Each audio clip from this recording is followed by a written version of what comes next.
Doctor Umar നബിയും പിടിയിലായ doctor Abeel Ahmad Rather, doctor Shaheen Shahid, doctor Muhammad Shakeel എന്നിവർ തുർക്കി സന്ദർശിച്ചിരുന്നു. 2002 മാർച്ചിൽ അങ്കാറയിലെത്തിയ ഉമറും ഷക്കീലും 2 ആഴ്ചയോളമാണ് തുർക്കിയിൽ താമസിച്ചത്.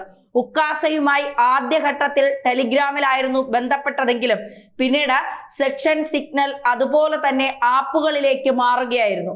സ്ഫോടനം നടത്താൻ ഉക്കാസയിൽ പദ്ധതിയിട്ട ഉമർ നബി അടക്കമുള്ളവരുടെ നടപ്പാക്കലായിരുന്നു അറസ്റ്റിലായ ഡോക്ടർ ആശയവിനിമയത്തിന് ഉപയോഗിച്ചത്.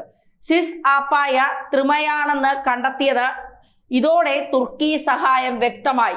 ഈ സാഹചര്യത്തിൽ കണ്ടെത്തലുകൾ തുർക്കിയെ ഇന്ത്യ അറിയിക്കുകയും ഉക്കാസയെ കണ്ടെത്താൻ സഹായം തേടും.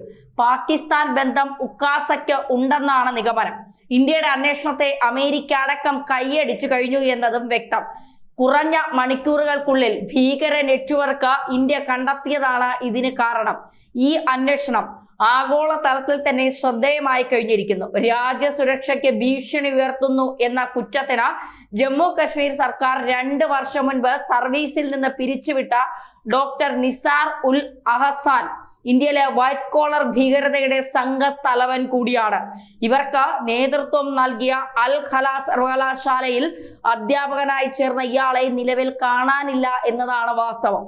രാജ്യവ്യാപകമായി ഭീകര ശൃംഖലകളുടെ സാന്നിധ്യം വെളിവാക്കുന്ന ഞെട്ടിപ്പിക്കുന്ന വിവരങ്ങളാണ് പുറത്തു വന്നുകൊണ്ടിരിക്കുന്നത്.